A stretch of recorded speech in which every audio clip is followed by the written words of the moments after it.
I'm coming to you from my car where I have all good thoughts, and this is definitely not a safe thing to do. Does it make you feel better if I tell you I'm on back streets and there's not really any people around? Oh, I guess that's not true. Hold, please.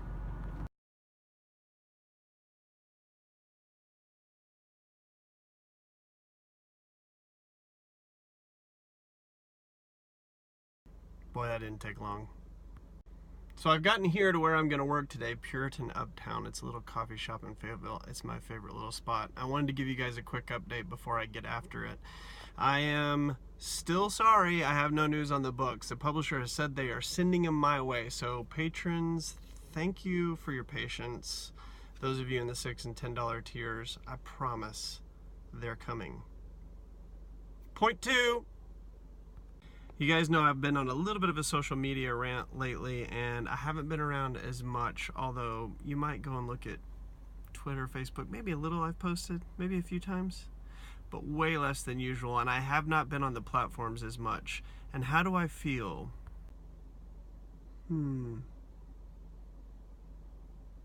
Great. Since I've been off social media, I've been thinking about the things that drive me a little bit bonkers about it, and I guess there are a couple things.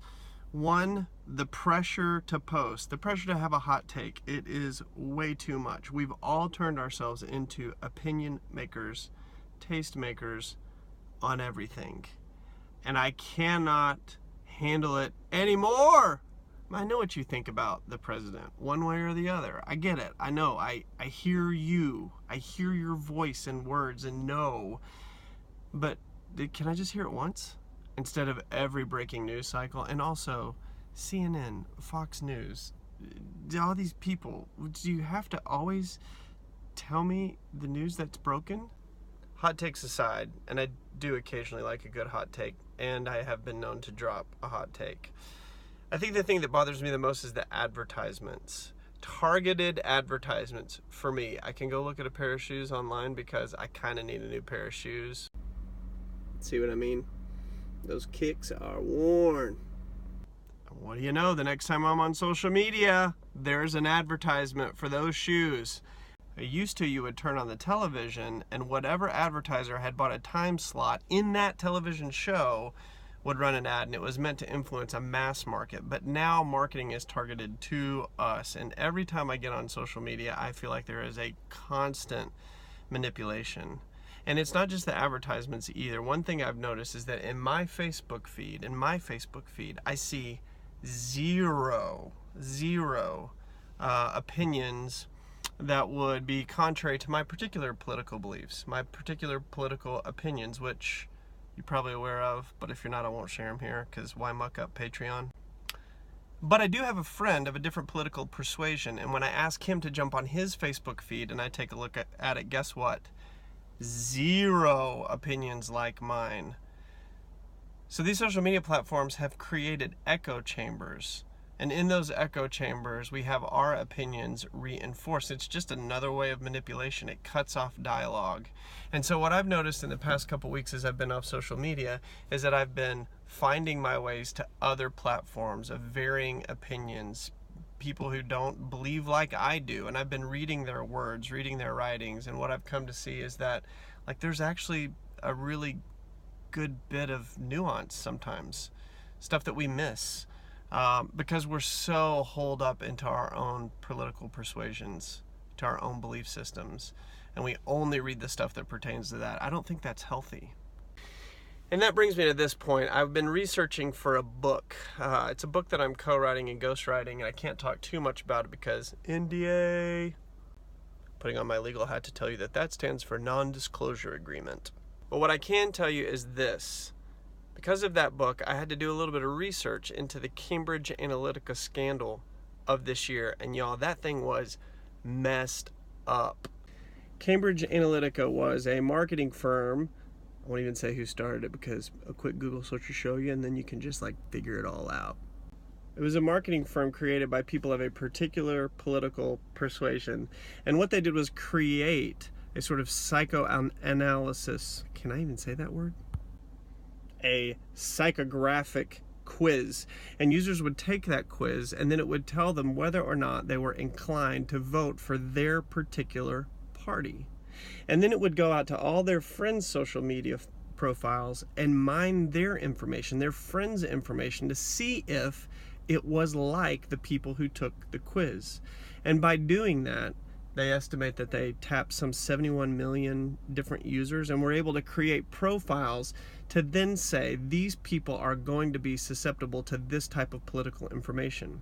Now, once they had that information, they created a whole bunch of fake news, and they rolled that fake news out to those users.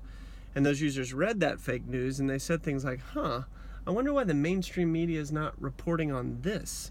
I wonder why the mainstream media is ignoring that. And in that way, they began to sow the seeds of distrust. And in fact, one of the chief technical officers of Cambridge Analytica said that was the whole point.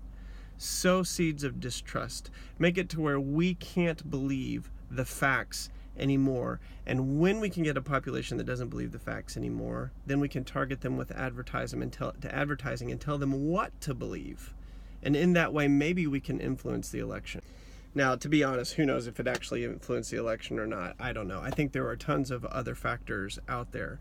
But what I can tell you is they particularly used social media and social media profiles for the purpose of manipulating people. And that should tell us something.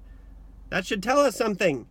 It should tell us that social media is actually an avenue for manipulation, for social pressure, and it's a way to keep us from being free thinking.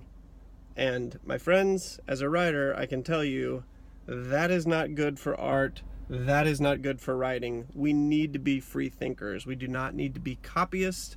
We do not need to accept wholesale the information that's given to us. We've got to dive deep and know facts, apply facts, use facts, and create from a good body of facts. That's what makes good art. So all that to say, I've been off social media for the last few weeks, and I feel way less manipulated. I feel way less pressure, and I feel way happier. Now, that said, I'm not creating a whole lot right now, but that's because deadlines. Work. What? Nobody told you that being an adult was going to be this hard. This hard. It's difficult, y'all. That said, I'm loving what I'm doing right now, and I hope to send you guys a new tiny letter here pretty soon. Invite your friends to subscribe to the tiny letter. Invite your friends to join here. What I like about this platform here, Patreon, no manipulation. You're never going to see an ad in this stream. You're never going to see an ad in the Patreon stream, at least not as far as I can tell. Tell me if I'm wrong, but I haven't seen one. And why is that? That's because you guys pay for this content. You pay directly, so they're not relying on advertisers. And that, my friends, is the future of social media. I hope. Maybe that'll eliminate the manipulation. Man, who knows? It's all a guessing game at this point. Anyway, I hope you guys have a great day. I will talk to you soon.